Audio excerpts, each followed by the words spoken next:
Bonjour et bienvenue sur le podcast Loin de chez soi. Je suis Frédéric Florent et je suis ravi de vous accueillir sur ce podcast consacré aux personnes qui ont décidé de vivre des aventures loin de chez eux. Cette semaine, c'est un épisode consacré à Teddy, notre serial voyageur, qui se lance dans un tour du monde au long cours après de nombreux voyages dans les différentes parties de la planète. Je vous laisse avec Teddy, très bonne écoute. Donc pour ceux qui ont écouté l'épisode précédent, on vient de parler du passage de Teddy au Belize qui n'a pas duré très longtemps parce que effectivement, comme on l'a dit pour ceux qui ont écouté, c'est un pays un peu coûteux. Et donc là, on se retrouve, alors on est toujours bercé par les oiseaux puisqu'on est toujours en Colombie dans un moment plutôt sympathique, ça rend l'écoute encore plus sympa, je trouve. Voilà, faudra qu'on prévoie à chaque fois d'avoir des oiseaux sur le podcast. Salut Teddy, déjà, comment tu vas ? Salut Fred, salut tout le monde, ça va très bien comme tu le dis avec les oiseaux, puis je t'ai montré en off la petite vue que j'ai à côté, donc je peux caler bien.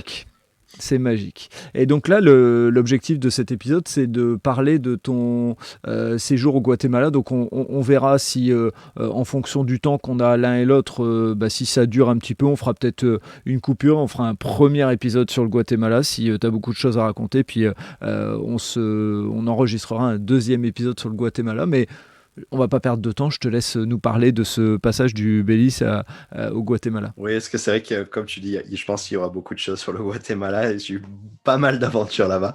Alors, le passage du coup frontière Belize-Guatemala, bon, pareil, toujours un peu d'appréhension sur le passage des frontières. Donc là, j'étais parti seul, par contre, au matin.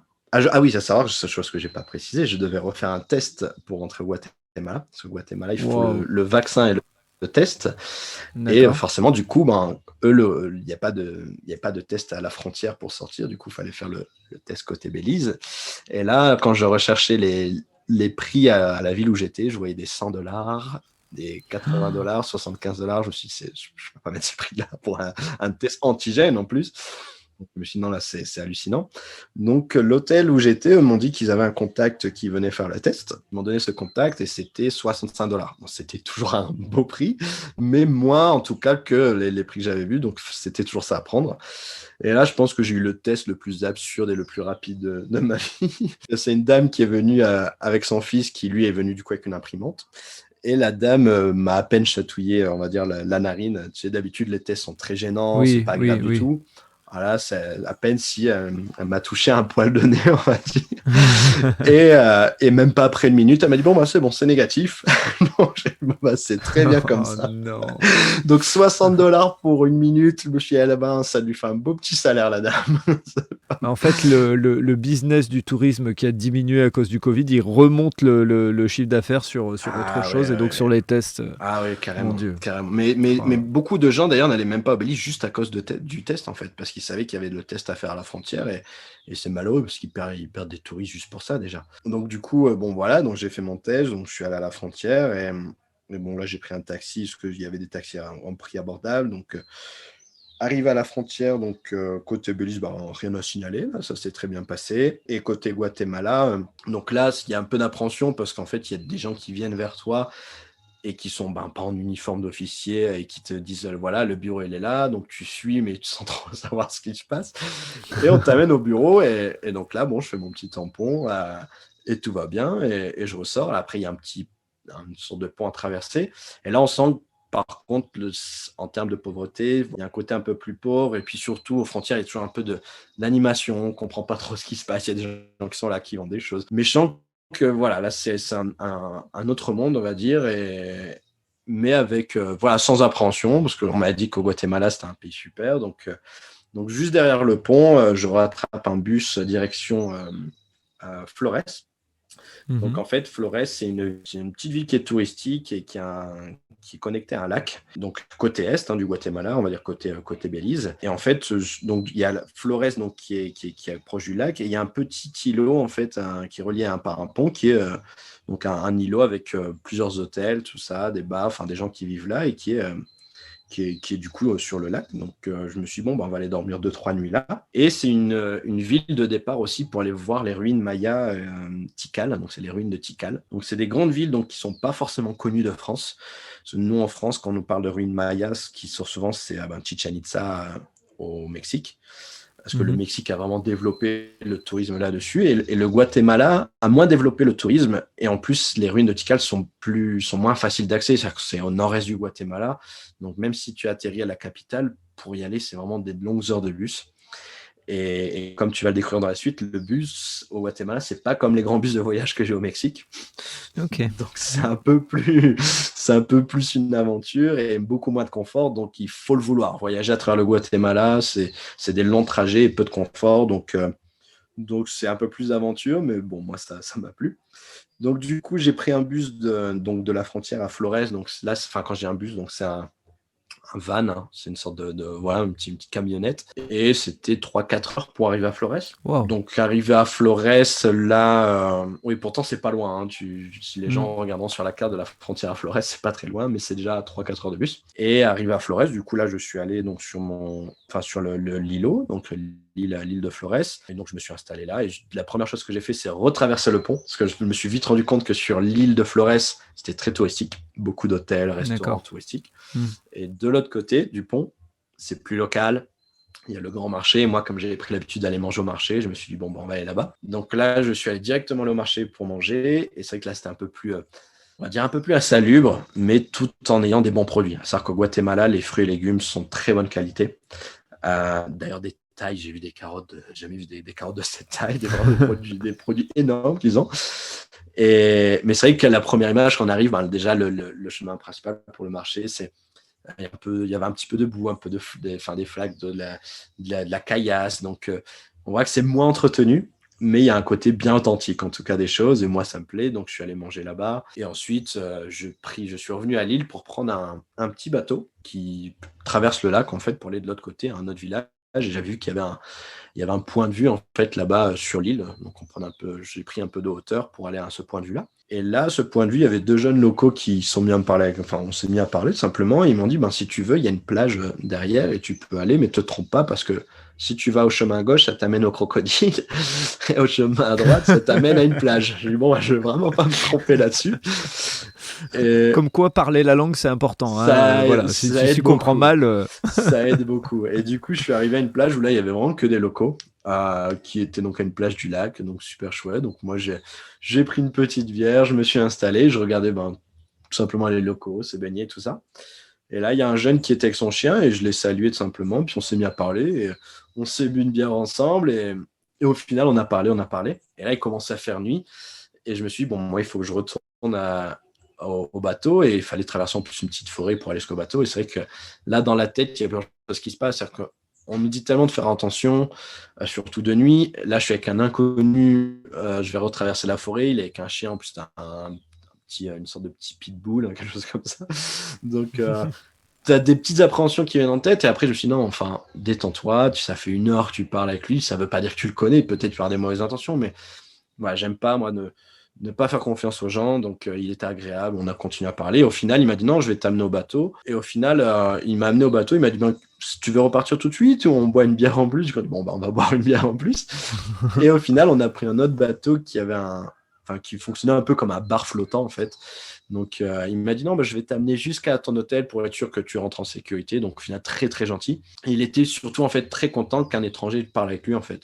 Il me disait, on voit beaucoup de touristes ici passer, mais s'ils ne parlent pas la langue, malheureusement, on ne peut pas trop échanger avec eux. Donc, là, il était très content. Il avait 1000 questions en tête sur la France, sur moi, pourquoi voyager. Donc, c'était vraiment chouette de partager ça dès le premier soir au Guatemala. Et ça me donnait un peu confiance du coup sur le voyage à venir. Parce que je me suis la première personne qui vraiment j'ai échangé, très bon échange. Et je suis rentré à mon hôtel vraiment très content. Et du coup, j'avais hâte de voir la suite du Guatemala. Et le lendemain, je suis allé du coup visiter les ruines de Tikal. Et là, pareil, donc soit on peut y aller avec un guide, soit avec un tour.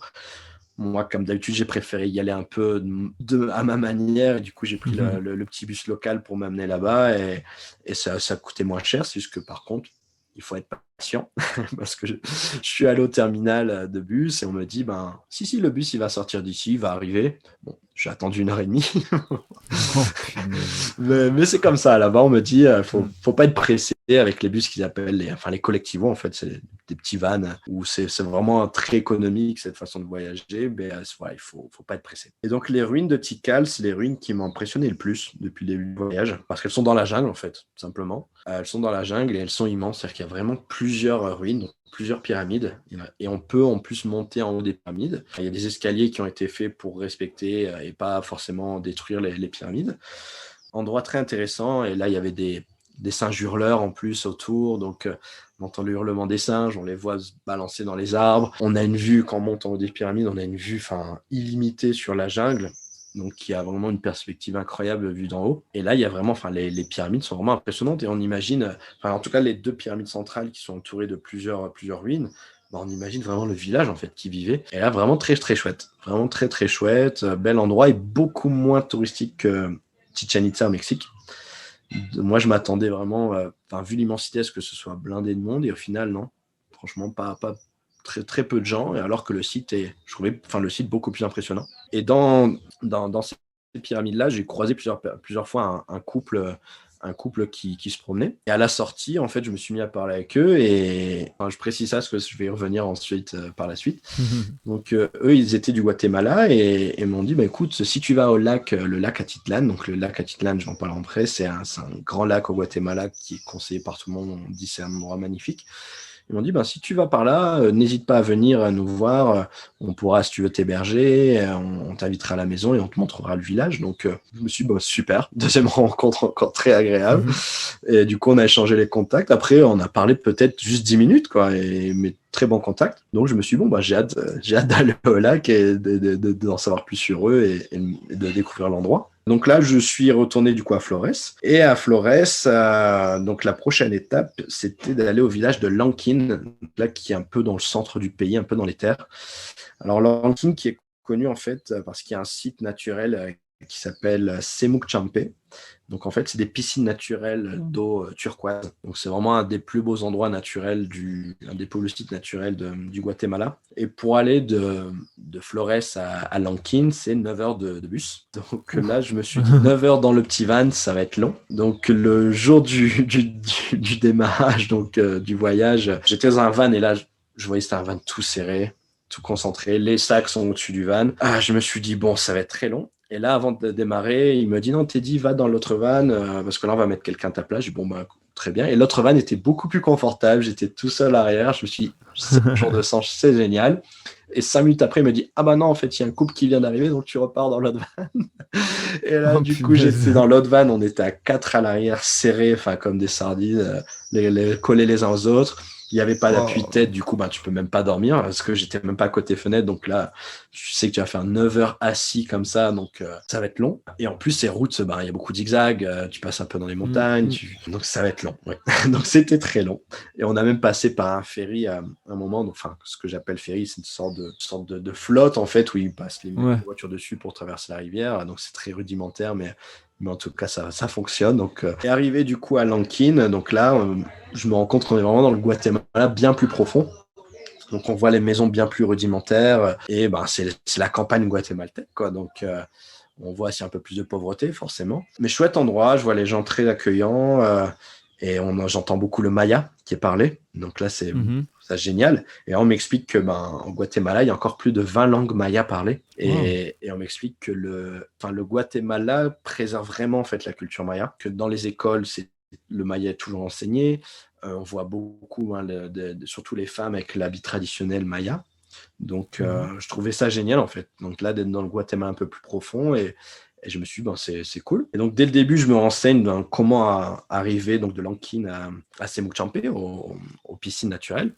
Et là, on m'explique qu'il y a des tours organisés, comme d'habitude, et qui font passer par des grottes et aussi les piscines naturelles. Et là, les grottes, je n'avais pas entendu parler de ces grottes-là, et on me dit que c'est des grottes où c'est une aventure vraiment particulière, mais qui vaut le coup d'être vécue. Donc, je me demande qu'est-ce qu'ils entendent par particulière. Et on me dit, en fait, c'est une grotte où tu vas avec ta bougie. Donc, il n'y a pas de casque, il n'y a pas de lampe frontale. Tu vas avec une bougie. avec le guide et une bougie et tu dois nager, il y a de l'eau, il y a une chute d'eau dedans. On m'a pas donné trop de détails, on m'a dit il faut le vivre. Donc je me suis dit, bon, bah, ça peut être intéressant, mais je voulais pas le faire avec un tour. Donc de l'auberge où j'étais, je me suis décidé à aller à pied en fait jusqu'aux piscines naturelles. Et je me suis dit comme ça sur la route, ben, je vais voir les gens comment ils vivent. Si je passe par les grottes, je me renseignerai s'il y a un guide sur place qui peut me faire le tour tout simplement. Donc là, c'était 11 km de marche à travers du coup la nature guatémaltèque, les habitations. Et en fait, tout le long, je voyais les gens faire sécher leur cacao. Ils cultivaient énormément le cacao dans ce coin-là. Et donc, ils faisaient sécher les graines de cacao sur le sol. Et les enfants me proposaient en fait du chocolat. Donc, du coup, j'achetais du chocolat aux enfants. Mais c'était assez drôle parce que du coup, comme ils voient un étranger, ils essaient de demander donne-moi $100. Je suis maintenant, je ne vais pas donner $100. Mais ou 100 ou même dans la monnaie locale, il me dit donne-moi ça. Je dis non, il me dit mais c'est pour moi et ma maman. Je sais bien, mais je peux te donner un peu plus, mais dans ce cas, tu me donnes du chocolat en plus.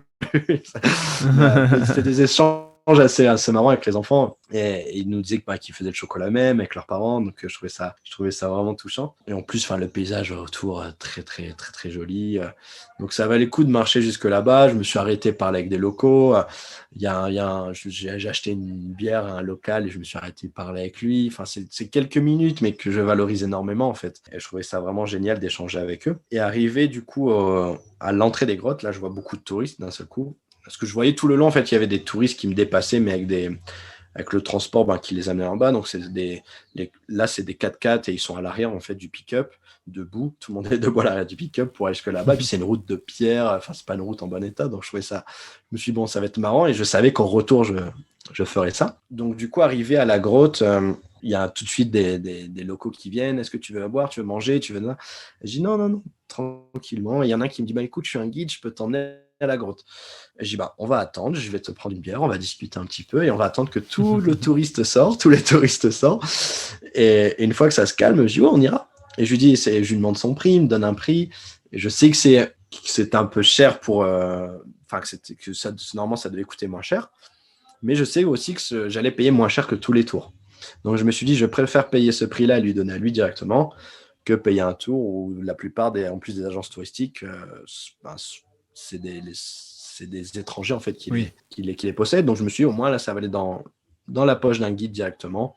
Je me suis dit, et ça va être génial parce que je vais être tout seul avec lui. Donc, on a attendu un peu, j'ai parlé un peu avec lui, j'ai échangé. Et d'un coup, je lui ai dit, écoute, allons, on y va. Et là, il m'emmène et je ne savais pas trop à quoi m'attendre. Et là, je vois qu'il me donne 2 bougies. Lui, il a ses 2 bougies. On en allume une chacun. Et on va on rentre dans une grotte et là, dans l'eau. Donc là, il y a de l'eau jusqu'au pied, jusqu'à la cheville, jusqu'au genou, jusqu'à la hanche. Parfois, on n'a pas pied. Donc on doit nager, mais il y a une corde, mais on est dans le noir complet, en fait. Et comme là, il y a plus personne dans la grotte. On a juste croisé un petit groupe qui ressortait. Mais là, on se retrouve qu'à 2. Donc, à 2 comparé avec un groupe de 15 personnes, forcément beaucoup moins de lumière avec 2 bougies. Ouais, j'imagine. Mais super chouette parce que on entend de l'eau qui coule, on est dans l'eau. Forcément, ma bougie, elle prend l'eau, donc il me la rallume. C'est des bougies en plus qu'ils font eux-mêmes, fait à partir de la graisse de cochon et de la cire de plante qu'ils m'expliquaient. Donc vraiment chouette. Et là, à un moment, on passe dans une échelle et là, il y a une cascade. Il me dit, si tu veux, tu peux escalader la cascade. Et je dis, montre-moi d'abord.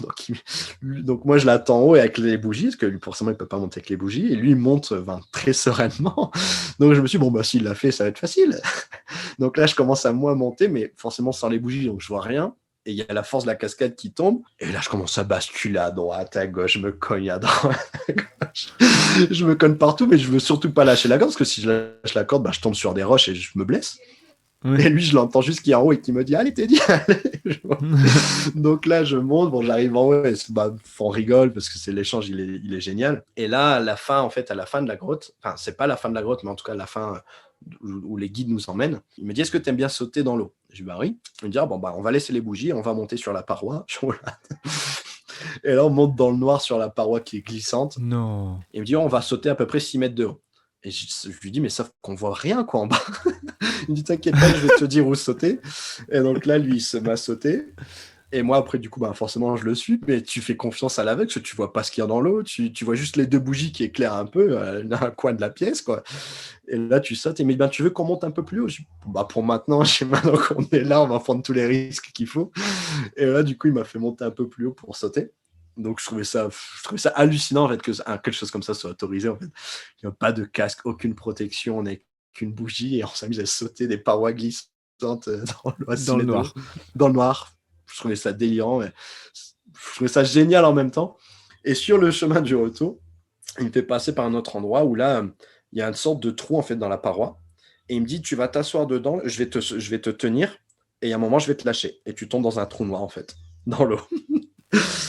Et là, et je lui dis, mais t'es sûr? Il me dit, ouais, ouais. Il me fait, tu gardes ton corps comme ça, tout collé à toi, tes bras le long de ton corps, tu t'assis sur mes mains en fait, et je vais te lâcher. Et là, du coup, tu dis, bon, bah, tu fais confiance, tu sais pas ce qu'il y a en bas, tu vois rien.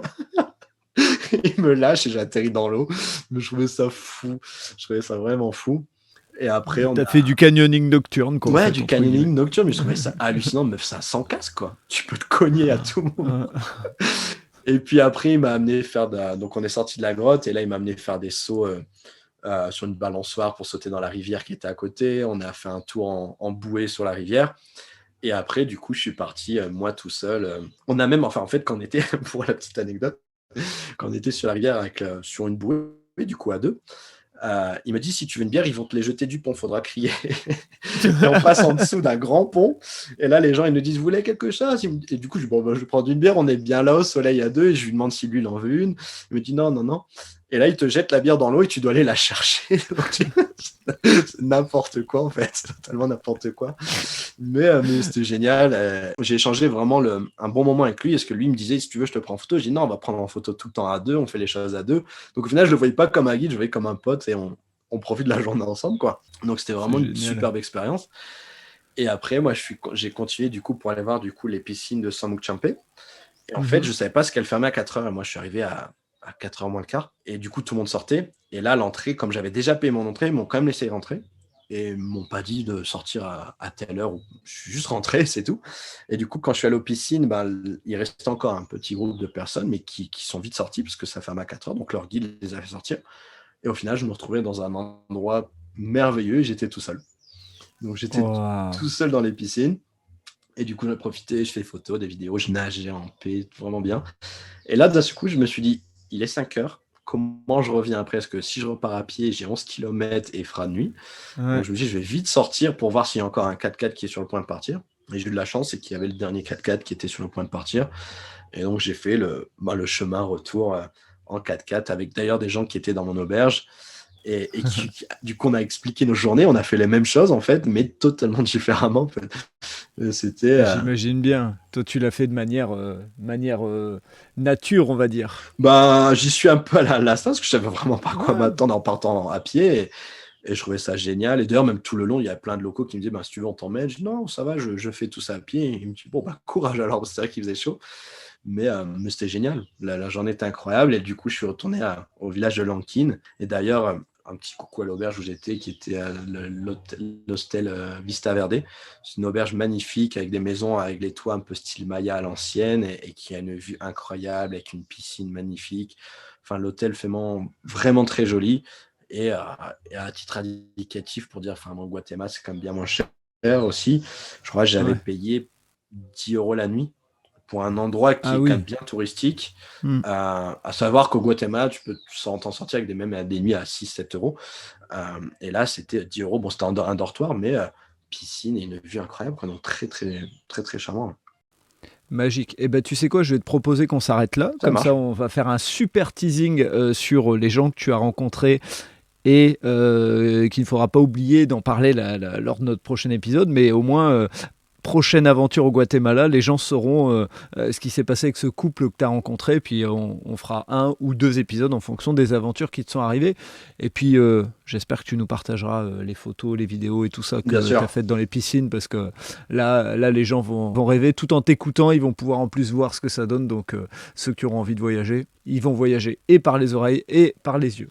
Ça marche. Teddy, vraiment merci pour ce partage sur le Guatemala. On se retrouve prochainement pour un prochain épisode pour aller au bout de ce teasing qu'on vient de faire là. Et puis bah, d'ici là, je te souhaite de vivre plein d'aventures en Colombie, on pourra raconter plus tard.